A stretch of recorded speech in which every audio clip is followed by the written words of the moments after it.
Diyos sa mga mahal, ginumala mo ang tanan na to silang kahigpitan, subay sa kumalaot sa gugmag. Himuang nga manihugmag kami kanimo ug sa usak-usak nga damo.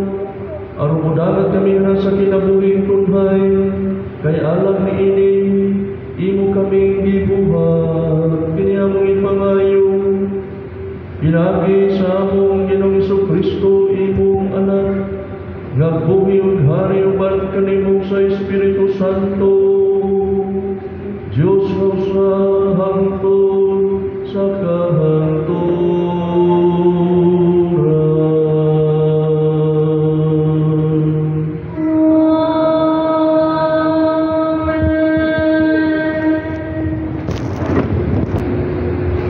Kinudlo, gikan sa kasahon ni Propeta Amos. Pamatik ni ini, kamong nagtama sa mga timawa, o nanimuha paglaglag sa mga kabus.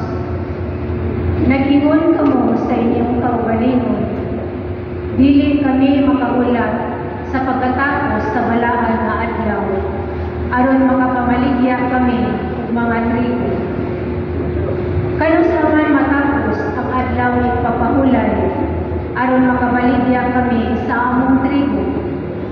Mahalo nato ang presyo ni ini. Gamiton ta ang dili gustong taksanan, o kusbon ang timbangan, aron paglimbong sa pumapay. Ibaligya tang mahal ang walay pulos na trigo, o paliton ta ang kabus na presyo sa usa ka pares nga sandalyas, aron mahimo siyang pulito. Ang Ginoo, ang Diyos sa Israel, nanumpa, dili ko gayon hikalimtan ang ilang daotang mga buhat. Ang pulong sa Ginoo. Salamat sa Diyos.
Timoteo.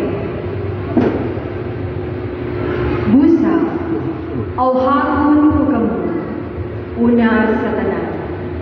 Nga kinahanglan himuon ang mga pag-ampo, mga pangyupo, o mga pagpasalamat ngadto sa Dios alang sa tanang tao, alang sa mga hari, o sa tanang nagmando, aron makabaton kita mahusay ug malinaw kinabuhi.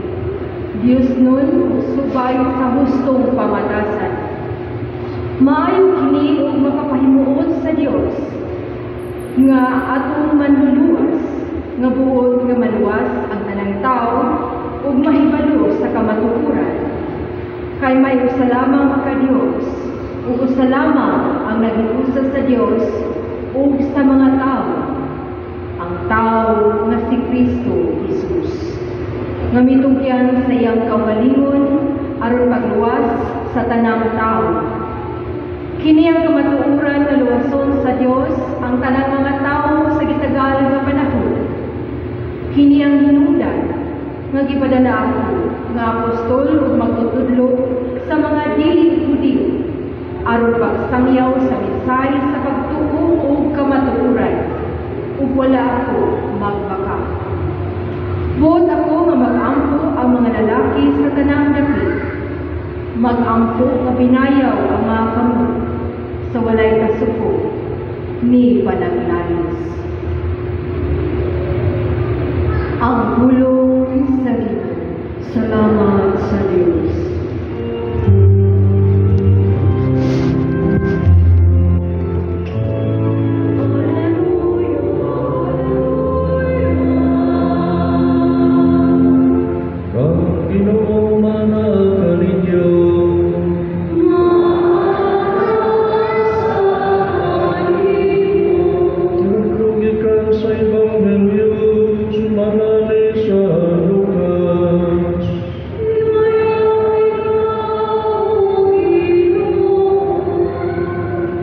Si Jesus bingon sa mga tinunan, dihayo sa kadato na may piniyalan, kung isuginlan siya, lagi siya musikat lamang siyang piniyalan, ang iyang salapi, usa iyang itawag ang piniyalan, o giingnan, unsa man kining akong nadungog, mahitungod kanimo, natagi akong hingpit na husay sa imong pagdumala sa akong katigayunan, kay sukad karon, dili ka na akong piniyalan. Busa na kanayon siya kagalingon ng piniyalan, mapawao naman ako sa tumagalon, unsa na may buhaton ko. Dili ako makahimog sa pagpangalot o kanal o maulaw sa bako sa pagpakilimos. Kini ang akong buhaton. Aron kung mapahawaon ako sa akong trabaho, may mga higalaon niya ako, mapapasakakan ako sa ilang balay. Busa iyang gitawag ang tanan na utangan sa iyang agalon. Ang una, yung gitungutanan, pila may utang nimo sa kong agalon. Usa ka katos katalo, halana, itubag ang tao. Aniya ang imong bali, lingkod o kalim-an lang ang isulat matod sa piniyalan. Ug giingnan niya usa, ug ikaw, pila may imong utang. Usa ka libo ka bakid nga trigo, itubag ang tao. Aniya ang imong bali, 8 ka katos lang ang isulat giingon ng piniyalan. Ang agalon, ining tikasan nga piniyalan, biday kaniya, tungod siyang inatigo, gabuhat. Kaya ang mga tao nining kalibutan na mas maatigo mo dumala sa ilang buluhaton kaysa mga tao nga iya sa kahayan. Ug si Jesus mipadayon sa pagingon, usa sutihan ko kamo, pagbaton kamo mga higala, inaagi sa mga bahandi, ining kalibutan na, aron ini kahurot na niini, dawaton kamo dito sa walay katapusang kuloy-anan. Kinsa katong kasaligan sa gagmayng butang, kasaligan usab sa dagko, o kinsa katong limbungan sa gagmayng mga butang, limbungan usab sa dagko.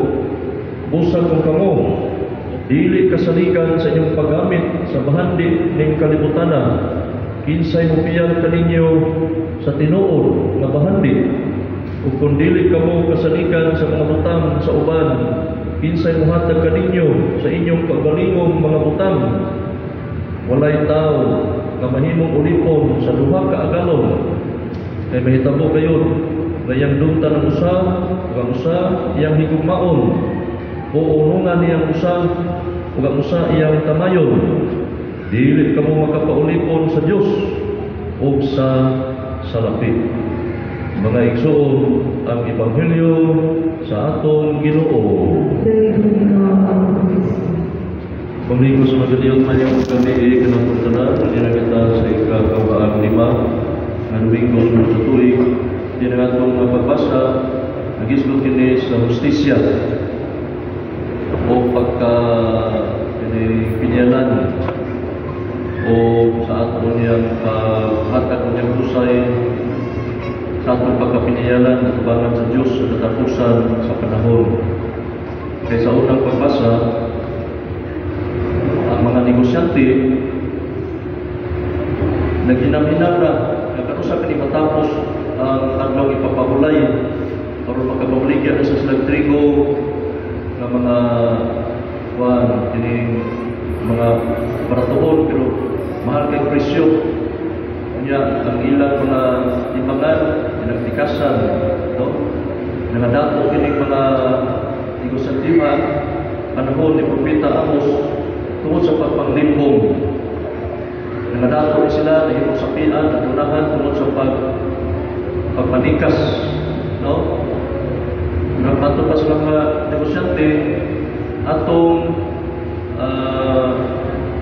mahalo na to ang presyo ni ini, gamiton ta ang dili gusto tapsanan. Ato pa dili sakto, dili makiangayon. Kaya ang Ginoo nagahibaw sa ilang mga buhat. Katikasan din mga dagko ha. Kamu mga limbungan, mga kawatan din mo, yung ilubigan mga kabos, yung nadato mo tungod sa inyong pagpanglimpong, pagpangawat, pagpanikas ng nadato mo, karon nanaan ang Ginoo. Ang Ginoo, ang Diyos sa Israel, nanumpa. Dili ko kayo ikalimtan ang ilang dautan mga buhat. Muna siya ay kuhan ba? Kanang manumpa si Ginoo. Na katong mga limbungan, katong mga kawatan, katong mga tikasan, tingali makaikyas mo din sa kalibutan, pero ang Ginoo nanumpa, dilit ko gayon, ikalimtan ang ilang dautan mga buhat. Kung mo ni rason, ngano ang mga taga-Israel gibihag dito sa Babylonia, giaghat sa Ginoo ang taga-Babylonia pag-atake sa Israel, kaya sila nahimo ng dautan, nahimo tikasan ang mga kadakuan sa mga Hudiyo, mga hari, mga prinsipe, nahimo ng dautan, nakadato sila tungkol sa pagpanglimpong. Muna gi-agig silot, ibihag sila, pintis na sa Babylonia, ibihag sila sa Babylonia, ug gihimo sa ulipon, gipasakitan, gipakaulawan dito sa Babylonia. So sa 70 katuig, 70 years in captivity, agig silot silang pagkadautan. Muna mga negosyante kaniadto. Kanya dito ko assign sa South dahil namiligyan isda ba? Isda pader. Ilang kilo? Yun, 120. Naot sa ko. Kilo. Ini taksi ko mga 3 kilo. Yan gikuha ang langganan na aluminum. May bigibog atong ng aluminum. No? Ipakita ko niya ba? Ikuha niya ang langganan. Padel zero. Zero bitaw, zero. Okay. Utang niya ang 3 kilo. So plastic. Padel 3 kilo. Hindi ko manang 3 kilo. 3 kilo padel. Iko ganina zero man to mapay langganan. Karon wala na isda. Itimbang ko ng imong langganan nga aluminum. So di bahaman mga 1/4. Yung siya dapat panding ang kukuhan. Kung timbangan, mo dili ka imong utok mo daot. Kiilan ko, imagine naay mga negosyante, daghang mga negosyante nga magigilan ipalit ko og lansunes dito sa Colon. Ya, pag umano ko ipalit sa ko kwadre kana pikas tapat ba, guwang manigya og kapayas. Isa, sir, hindi ka palit ng lansunes ko Diyos kilid sa tikasan pa kaya, pagtimbang mo ba? Pagtimbang, guwang yung 1/4. Sakto plus bayad, sakto sa kanin, istorya, pero kuwang sa timbang. Ano man? Kaya na manigya, kuwang-kuwang. Daghang kayo mga tikasan, dili lang panahon sa ni Propeta Amos, hangtod sa day karon. Daghang kayo mga kawatan, na hangtod na day karon, no? Ibig sa natong flood control,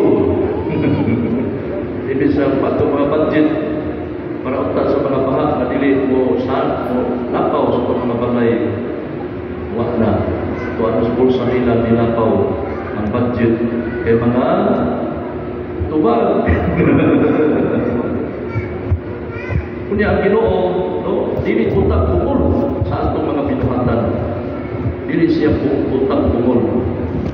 Naminaw ang Ginoo, nagkakita siya sa mga tao, mga limbungan, mga kawatan, mga tulisan, mga mungilan, mga bakako, matupad Ginoo, dili ko kayo hikalitan ang ilang daotang mga buhat. Kasi Pangilyo, nag-isgot kini sa sambingay sa kanang tikasan ng biniyalan, the parable of the dishonest steward. Isod kini Ebanghelyo karon kay ang biniyalan tikasan, yang kato sa mga utangan tikasan kay diuyon nga ingnan utang ipis usa ka libo ka paket ng trigo, diuyon sa biniyalan isulat niya bayad nga 800 lang ka sako. Ibig sa kakatos ka lana na trigo, suwat na 50 lang ka lana taro. Diuyon tikasan sa dako. Ya karon ibig maglabot ang agalon, titikasan siya sa pinyalan, titikasan siya sa nagkautang niya, di uyon, matupad niya nga ang agalon, tinitikasan nga pinyalan, biday kaniya, tungod siyang inagtigo mabuhat. Ibig sa tapasuko ang agalon, kay siya itikasan, dilupigan, diday kanoon siya sa tikasan iyang piniyalan. Ano naman ang Ginoo nagrepresenta sa agalon. Dili tungod kay iuyon siya sa pagkatikasan sa iyang piniyalan, sa iyang mga kautang niya. Kundi bidayag siya sa mga pamaagi, sa mga panahon, kagigahin, paghimo o dautan. Dihay mga ibalita sa TV, usa ka bangko ditulis sakpan mga tulisan sus ang mga tulisan nila ay wag na tulis yan to lang adlaw nagplano sila mga 5 gulong kabuan una pa nila natulis ang bangko naman nagplano sila sa limuon pag-imo sila tanin ilaw dito sa bangko yan hantod bila pa silikog sige ko yung una sa pagpalawag na ni hantod bilang po sila nakawat yung kwarta, yung nasakpan sila. Ang kining mga panahon, yung mga plano, mga tinguha, pagbuhat o dautan, kung ihimo pa ni, iplano, pagbuhat o maayo, mahimo sila maayo tao. Mao pinigipasabot sa Ginoo. Dili tungod kay miuyon siya sa ilang pagkatikasan, sa ilang pagkalipunan, kundi ang mga pamaagi, ang ilang inantigo, mga buhat, pagkampon sa dautan. Kung ilang kaningin mo, ilang giplano, ilang panahon, ibalhin pa na paghibo o maayo, mahimo silang maayong tao. Kaduha, na ang Ebanghelyo nagtulo na to, na dili kita manginabuhi, pinaagi sa dautan nga buhat. Dili kita manginabuhi, magintang pagkaon sa dautan ng paagi. Kay pati kayo kanon, way nami iton ang sultan o kanon. Kung kana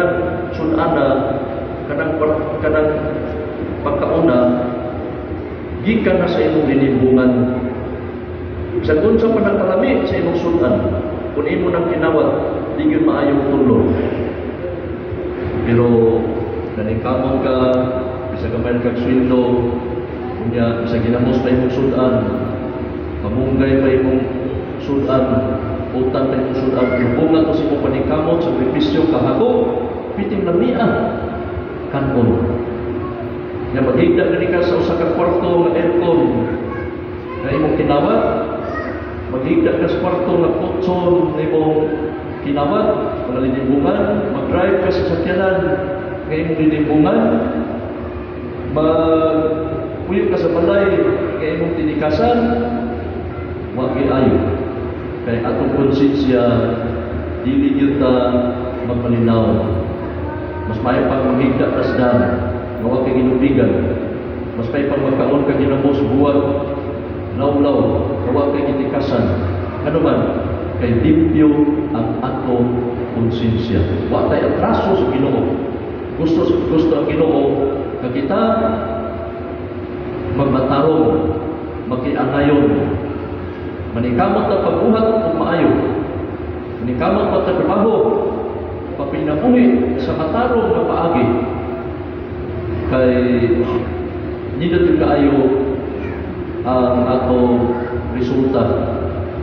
Lamig kay kanon ang mga pagkaon na bunga sa atong mga sakripisyo, sa atong nakahagok. Muni ang ikaduhang punto sa pagdilyo, no? Yang katulo, nga kini pagkadato sa tao dili ni sala. Ang sala lang kung diunsa nato pagpakadato.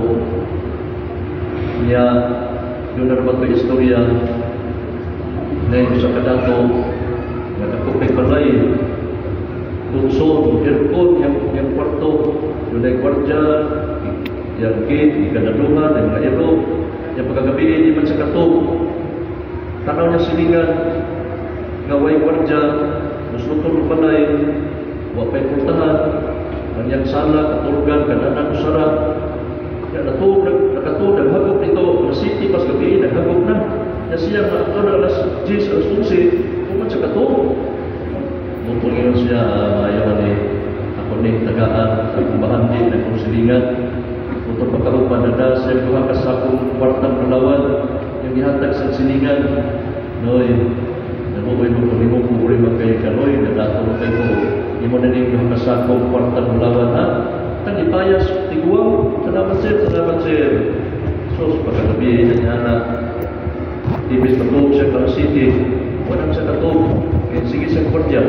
Ako alas 8, alas 9, alas 10, alas 12, wag pa sa katog. Ako tagalabuna, alas 2, alas 3, alas 4, abot na alas 7, buntag, nagilisag ka kuman, ihadlok turismo.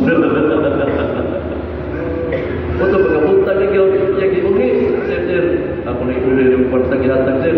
Ano man, nagagad kita kwarta, yung gaganahan mo dato. Ako na iuli, sir, pagkagabi, wag yung katugan ni sir. Kung mo hinungdan yung pamatay ko sa'yo, ikalay mo na kamatay sa'yo. Mga igsoon, ang atong Ginoo, nagtulog na to, nga, ini panikamot sa pagpagkabupang yanabuhi, pero kung mo nag-ihatag na to sa Ginoo, di kita magpakaroning nun. Kaya bato mas Ginoo, ang itagaan-aghan, paninlan o daghan. Ang itagaan jutay, paninlan o jutay.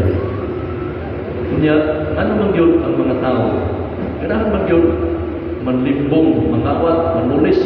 Anong ganahan man yun magbuhat, pinautan ang mga tao? Kaya una sa tanan, kita ng mga tao, nakapanunod kita sa salat na panunundon. On what are the effects of original sin? Gitawag kini concupiscence, kaning kahilig sa pagpakasala. Nasukat pagkasala di ada ng iba, kita din mga tao, hilig na kaita, we are inclined to sin. Kung naganahan kita, nga istorya dautan, manglibang dautan, buhat dautan, kay nana sa itong pagkatao, apila na siya, nakakunod na sa gitawag ng fallen nature. And we need the forgiveness of Jesus. And we need the healing power of Christ. We need the strength, the grace of Jesus to overcome our weakness. At pagpakan si Jesus kay Tuwa, si Jesus ang atong kinabuhi. Kanunay yun, kanaan, naghilig yun sa pagkakasala. Una, naghan kayo tumadunggan, nagrally ka ng maglawa, anti-corruption, no? Kay atong mga kubis, naghan kayo bilyon, trilyon, atong gituuhan, na ihapak kita sa mga flood control project, ito naman puntahin ng mga kontraktor. No? Kita, una atong iampok, matulong pagbasa, atong iampok atong mga pangulo. Kasi sila itong itungyanan, atong pagsalig, kasi sila yung pangulo na ito. Ihatag tayo mga pulis, atong gobyerno. Kaya nagtuta na ibalik na ito sa maayong mga benefits. No? Muna, importante kayo nga kita mag-ampo kita, damo kita kang Isus. Kay kini atong kinabuhi na to na wapot ito maghigayon nga kita pintahan. There will be a time of reckoning, a time of judgment. Iunsa na to paggamit ang mga butang nga gipiyal sa Ginoo kanato. Kini katapusan sa panahon, hukman na sa Ginoo. Nainon sa Ginoo katong mga buutan, katong hinibahon, mga manigugmaon, matinabangon, maluluyon, mapasayloon, may natuson. Nainon sa itong mga kawatan, katong natulisan, mga limbungan, mga libakira, mga chismosa, mga hibantayon, mga marites, mga plautang may baybayan. There is a separation between the good and the bad. Yang itulog sa Ginoo na kung indagaan kung daghan, panignan sa mong daghan. Muna katong nakadawat kung daghan, gikan sa Ginoo, kinahanglan sa magkinatagol. Kaya the more you give, the more you receive. Karon, mag-practice ko ng tao kuhaan ba? Inhale ka ta, inhale, anak. Dapat ikaw buhangin, inhale, exhale, inhale, exhale, inhale, inhale, inhale, Tanawa, kung magsige na tagdawat, huwag tayo hatag, mamatay na. Patay. Ang sikreto niya ay, in order to live, ang mabuhi ta, dito sa ginharian sa Diyos, pinahanglan sa tagbag ng ginatagol. Sumala sa gihatag sa Ginoo kanato, ipiyang sa Ginoo kanato, kaya tanang mga butang kato na dawat, dili na para ato ba? They are given to us in order to share to others, especially those who are less fortunate brothers and sisters. Sa katapusan, di sa kalungsod, wala na yung bugas. Ang mga tao nakadungog man, nadulay sa kapamilya sa bukid, nadagang kay bugas. Utong nagpanon ang mga tao sa lungsod, nagdaan mga sako kay pagsibot dito. Sabot sila nito, Noy, pwede bang pamutang mo bugas? Ilang kakilo yung muday? 15 kakilo, Noy, itaksan na tiguang. Ay, mangbayad pa ni Day. Iwan ang itong babae, ang ginuuri magbayad, Noy. Sige, salamat. Ang ginuuri pa ka, sunod, imodong pilang kilo, 20 kakilo, Noy. Taksan ng 20. Naman, bayad na niyo, ang ginuuri magbayad. Antod, nakadaan yung bugas at tanan na taga-lungsod. Pagkaroon na siya bugas, lingon na yung mga tiguang, darling, wala na tayo bugas. At kung anong paninglan ng Ginoo siyang butang, kinakuk na kayo butang ng Ginoo. Kung lilugsog sila, dito sa lungsod, mutanas mga tao. Doon, asabi ko yung Ginoo, ano man, maningin na siyang butang, kaya po siyang butang na mo. Ito, ano dito, isibahan ito. Pagsuod niya dito, sila doha. Nagigdak ng Ginoo kato sa Tuchiro ba ng patay Ginoo siya makabayad ka ng Ginoo nga nagigdak ng Ginoo. Tanan niya sa Ginoo dito unahan ilansan mas cross isa makabayad kay sa utang ilansan mas cross sa Ginoo.